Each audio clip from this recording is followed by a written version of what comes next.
नमस्कार विद्यार्थी मित्रांनो, मी सुदर्शन देवघरे पुन्हा एकदा तुम्हा सर्वांचं माझ्या व्हिडिओजमध्ये स्वागत करतो. जिल्हा परिषदने एक नोटिफिकेशन दिलेलं आहे. त्या नोटिफिकेशनमध्ये वेगवेगळ्या त्यांच्या ज्या पोस्ट आहेत आणि त्यांना कोण विद्यार्थी कॉलम त्या एक्झाम देऊ शकतात याचं एक नोटिफिकेशन आलेलं आहे. तुम्ही सर्वांनी ते नक्कीच बघितलं असेल. आरोग्य पर्यवेक्षक असो किंवा लॅब टेक्निशियन यासारख्या ज्या पोस्ट आहेत त्यासाठी जसं लॅब टेक्निशियनसाठी तुम्ही बघितलं असेल BSc physics, chemistry, microbiology, zoology, botany हे BSc मध्ये ज्या विद्यार्थ्यांनी या ट्रेंडमध्ये त्यांचं BSc केलेलं आहे ते सर्व या एक्झामसाठी क्वालिफाय आहे. DMLTची गरज नाही आहे. त्यांनी नोटिफिकेशनमध्ये तसं मेन्शन केलेलं आहे. सो फिजिक्स असल्याकारणाने BSc फिजिक्सवाले देखील या एक्झामला देऊ शकतात. त्यामुळेच काही फिजिक्सचे टॉपिक देखील त्यांनी त्या सिलेबसमध्ये दिलेले आहे. आरोग्य पर्यवेक्षकच्या जे एक्झाम जर तुम्ही बघितले असेल त्याचं क्वालिफिकेशन देखील BSc आहे. त्यामध्ये देखील त्यांनी BScचे काही टॉपिक टाकलेले आहे. सो जे सगळे विद्यार्थी लॅब टेक्निशियन असो, लॅब म्हणजे आरोग्य पर्यवेक्षक सारख्या ज्या पोस्ट आहेत त्यासाठी क्वालिफाय होणार आहे त्या सर्वांसाठी हे माझे व्हिडिओ खूप महत्त्वाचे आहे. सो त्या रिलेटेड नोट्ससाठी तुम्ही मला माझ्या या व्हॉट्सअप नंबरला व्हॉट्सअप करू शकता, कॉल करू शकता, सो दॅट मी तुमची मदत करू शकेल. सो मित्रांनो, आजचा आपला जो व्हिडिओ आहे तो असणार आहे मोशन या टॉपिकवर. हा टॉपिक आरोग्य विभागामध्ये किंवा जिल्हा परिषदचा जो सिलेबस आहे त्या सिलेबसमध्ये हा त्यांनी मेन्शन केलेला आहे. त्या रिलेटेड आपण हा व्हिडिओ आता घेतो आहे. सो लॅब टेक्निशियनचा टेक्निकल पोर्शनमध्ये त्यांनी लॉज ऑफ मोशन हा टॉपिक टाकलेला आहे. त्याला आता आपण बघूया. सो त्यांनी जो टॉपिक टाकलेला आहे लॉज ऑफ मोशन आहे, तो त्याच्या आधी आपल्याला मोशन म्हणजे काय हे समजून घेतलं पाहिजे. सो एखादी गोष्टीची मुवमेंट म्हणजे काय आहे तर मोशन आहे. सो मोशन समजून घेण्यासाठी सर्वात पहिले आपल्याला माहिती असलं पाहिजे की त्याला एखादा स्पेसिफिक ओरिजिन लागेल. म्हणजे या पॉईंट पासून तर या पॉईंट पर्यंत मुवमेंट केलेली आहे म्हणजे काय झालेलं आहे, मोशन झालेलं आहे. सो एखादी पर्टिक्युलर आपल्याला ओरिजिन लागेल, कुठेतरी जाऊन तो पोहोचतो आहे हे आपल्याला समजावं लागेल. तर ही जी डिस्प्लेसमेंट तुम्हाला दिसते आहे, ही जी मोशन तुम्हाला दिसते आहे, हे जे तुम्हाला मुवमेंट दिसत आहे त्याला आपण काय म्हणतो, मोशन म्हणतो. म्हणजे जर मी असं म्हटलं की एखादा व्यक्ती हा पॉईंट A पासून तर पॉईंट B पर्यंत गेला, पॉईंट B पासून तो पुढे पॉईंट C पर्यंत गेला, तर त्यांनी काय केली, A पासून तर B पर्यंत, B पासून तर C पर्यंत त्यांनी काय केलेली आहे, मोशन केलेली आहे. तर ही जी मोशन आहे ही पुन्हा दोन पार्टमध्ये डिवाइड होते. तर त्या मोशनचे जे दोन पार्ट आहेत त्याला म्हणतात युनिफॉर्म मोशन आणि दुसरी जी आहे ते नॉन युनिफॉर्म मोशन. आता युनिफॉर्म मोशन म्हणजे काय बघा, जर ऑब्जेक्टने डिस्टन्स कव्हर केलेला आहे in equal interval of time, म्हणजे object cover distance in equal interval of time, equal distance in equal interval of time, त्याला आपण म्हणतो युनिफॉर्म मोशन. म्हणजे बघा, A पासून तर B पर्यंत इतकं डिस्टन्स एका सेकंद मध्ये कव्हर झाले. B पासून तर C पर्यंतचं डिस्टन्स पण एकाच सेकंद मध्ये कव्हर झालं. A पासून B पर्यंत जायला जरी 1 सेकंद लागला त्याने डिस्टन्स किती, 5 मीटरचं कव्हर केलेलं आहे. B पासून तर C पर्यंत गेलो, एकाच सेकंदामध्ये गेलो आणि त्यांनी पण डिस्टन्स किती कव्हर केलेला आहे, 5 सेकंद कव्हर केलेला आहे. सो युनिफॉर्म मोशन याचा अर्थ असा होतो की तुम्ही एका जागेपासून दुसऱ्या जागेपर्यंत तुम्ही मोशन दाखवली, त्या एका किती टाइम होता, युनिफॉर्म टाइम होता. इथे पण 1 सेकंद लागला, इथे पण 1 सेकंद लागला, इथे पण 5 मीटरच डिस्टन्स कव्हर केलं आणि इथे पण 5 मीटरच डिस्टन्स कव्हर केलं. याला म्हणतात uniform motion. So equal distance in a equal interval of time जर कव्हर होत असेल तर त्याला आपण काय म्हणतो, युनिफॉर्म मोशन. याचा एक्झॅक्ट अपोजिट आहे नॉन युनिफॉर्म मोशन. म्हणजे तुम्ही A पासून B पर्यंत गेले, तुम्हाला 1 सेकंद लागला आणि तुम्ही 5 मीटरचे डिस्टन्स कव्हर केला.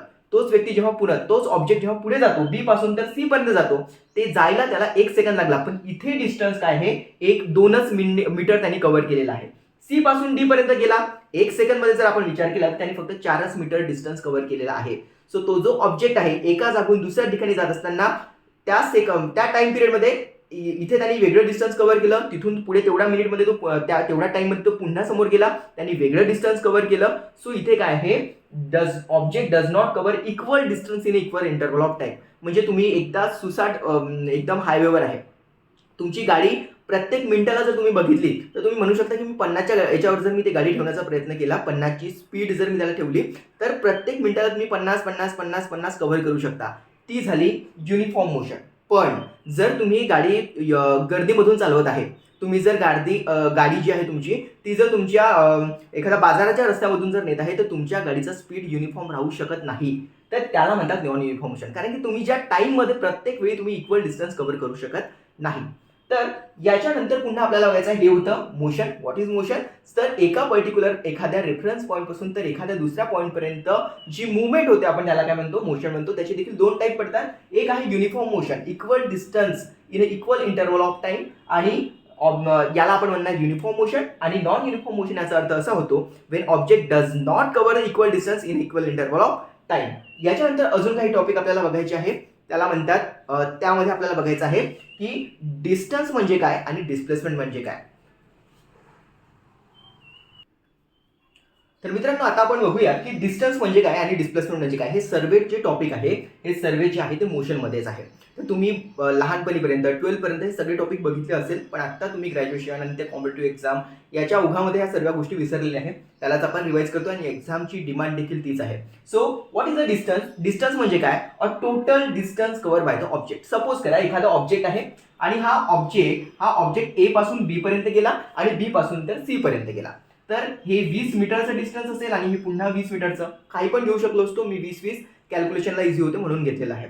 सो एखादा ऑब्जेक्ट आहे तो ए पासून तर बी पर्यंत गेला, बी पासून तर सी पर्यंत गेला आणि डिस्टन्सची डेफिनेशन अशी आहे a total path covered by the object. म्हणून जर मला या सिच्युएशनमध्ये टोटल डिस्टन्स काढायचं असेल तर ते डिस्टन्स किती येणार, ते डिस्टन्स येणार 20 + 20 म्हणजे किती झाले, टोटल 40 मीटर. 40 मीटर माझं काय झालं, डिस्टन्स झालं. आता डिस्प्लेसमेंट म्हणजे काय, तर distance between the initial and final position. तुम्हाला इनिशियल पोझिशन आणि फायनल पोझिशन याच्यामधलं काय काढायचं आहे, अंतर काय, ते म्हणजे तुमचं डिस्प्लेसमेंट. या सिच्युएशनमध्ये जर आपण बघितलं इनिशियल पोझिशन जी आहे ती ए आहे आणि फायनल पोझिशन आहे सी. त्याच्यामुळे इथे पण जर आपण डिस्प्लेसमेंट काढण्याचा प्रयत्न केला तर तो डिस्प्लेसमेंट किती असणार आहे, 20 + 20 40च असणार आहे. ठीक आहे. सो आता सिच्युएशन थोडीशी आपण चेंज करण्याचा प्रयत्न करूया. बघा ए पासून तर बी पर्यंत गेला, बी पासून तर सी पर्यंत गेला आणि तो ऑब्जेक्ट पुन्हा जो आहे पुन्हा कुठपर्यंत आला, बी पर्यंत परत आला. म्हणजे आता डिस्टन्स किती झालं, ए पासून तर बी पर्यंत 20, बी पासून तर सी पर्यंत पुन्हा 20 आणि पुन्हा तो सी पासून तर बी पर्यंत परत आला. म्हणजे हे पुन्हा 20 आपण त्याच्यामध्ये ऍड केले. सो यावेळी आता डिस्टन्स किती झालं, 20, 20 आणि परत येतानाच पुन्हा 20. म्हणजे टोटल या सिच्युएशन मध्ये जर डिस्टन्स आपण काढलं तर ते किती येणार आहे, 60 मीटर. कसं, ए पासून तर बी पर्यंतचं, बी पासून तर सी पर्यंतचं 20 आणि सी पासून तो परत आला ते 20. असे 3 वेळा 20 ऍड केल्यानंतर ते किती झालं, 60 झालं. पण याच सिच्युएशन मध्ये जर आपण डिस्प्लेसमेंट काढण्याचा प्रयत्न केला तर डिस्प्लेसमेंट किती येणार आहे, त्याची डेफिनेशन नुसार जर तुम्ही बघितलं इनिशियल आणि फायनल पोझिशन यांच्यामधलं डिस्टन्स. सो इनिशियल पोझिशन ही होती आणि आता हा पूर्ण फिरून जेव्हा वापस आला तेव्हा याची फायनल पोझिशन ही होती. सो या इनिशियल आणि या फायनल पोझिशन मधलं डिस्टन्स फक्त किती आहे, 20 मीटर आहे. त्याच्यामुळे याची डिस्प्लेसमेंट किती झालं, 20 मीटर. बघा डिस्टन्स डिस्प्लेसमेंट म्हणायला एकदम आपण कॅज्युअली जर आपण आपल्या डेली लाईफमध्ये जर वापरलं तर डिस्टन्स आणि डिस्प्लेसमेंटमध्ये काहीच फरक वाटणार नाही. समोर आपल्याला याचे इक्वेशन्स देखील बघायचे आहे, तर ते सगळे कन्सेप्ट आपल्याला समजून घ्यावे लागतील. डिस्टन्स जर इथे ही सिच्युएशन बघितली 20, 20 आणि परत येताची 20, तर डिस्टन्स झालं 60.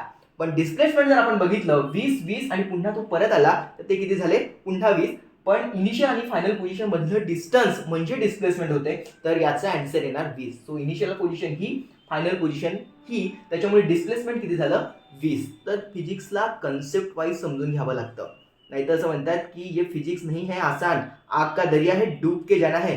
तो ये जोपर्यंत आपल्याला ते कन्सेप्ट समजणार नाही तोपर्यंत मग फिजिक्स पण समजायला कठीण जाते. कारण की आता ही जस्ट आपण सुरुवात करताय. होऊ शकते जर त्यांनी ग्रॅव्हिटेशन सारखे चॅप्टर दिलेले आहे किंवा मग लॉज ऑफ मोशन सारखे जर टॉपिक दिले आहे तर त्यावर न्यूमेरिकल देखील आपल्याला घ्यावे लागतील. कारण की त्याच्यामध्ये विचारण्यासारखं अजून काही नाहीये. तर बेसिक आपल्याला गोष्टी समजल्यानंतर आपल्याला न्यूमेरिकल्सकडे देखील वळायचे आहे. होऊ शकते छोटे छोटे न्यूमेरिकल्स देखील त्याच्यावर विचारले जाऊ शकते. सो ही ह्या पद्धतीने आपल्याला समोर जायचं आहे.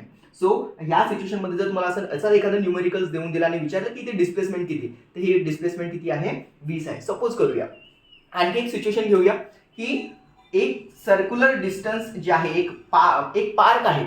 त्या पार्कमध्ये एक जण इथे उभा होता आणि त्याने काय केलं, इथून तितकं डिस्टन्स कव्हर केलं आणि पूर्ण पार्कला एक गोल राऊंड मारून तो आला.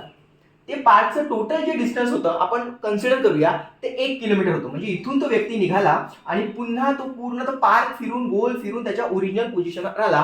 त्यांनी डिस्टन्स किती कव्हर केलं, तर तुम्ही म्हणणार की 1 किलोमीटर त्यांनी डिस्टन्स कव्हर केलं. तर या प्रश्नाचं उत्तर, डिस्टन्स जर तुम्हाला विचारलं की डिस्टन्स किती कव्हर केलं, तर डिस्टन्स आहे 1 किलोमीटर त्यांनी कव्हर केलेलं आहे. पण याच सिच्युएशन मध्ये जर तुम्हाला डिस्प्लेसमेंट विचारलं तर डिस्प्लेसमेंट किती असणार आहे, 0 असणार आहे.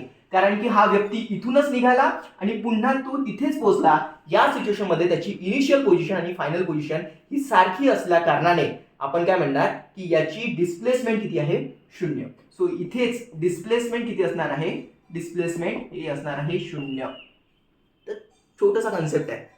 या सिच्युएशन मध्ये जर तुम्हाला असं एखादं सर्कलचं उदाहरण देऊन दिलं आणि विचारलं की इथे डिस्टन्स किती आणि डिस्प्लेसमेंट आणि प्रत्येक वेळेस तुम्हाला 2-2 ऑप्शन दिले, तर हा छोटासा कन्सेप्ट समजला पाहिजे.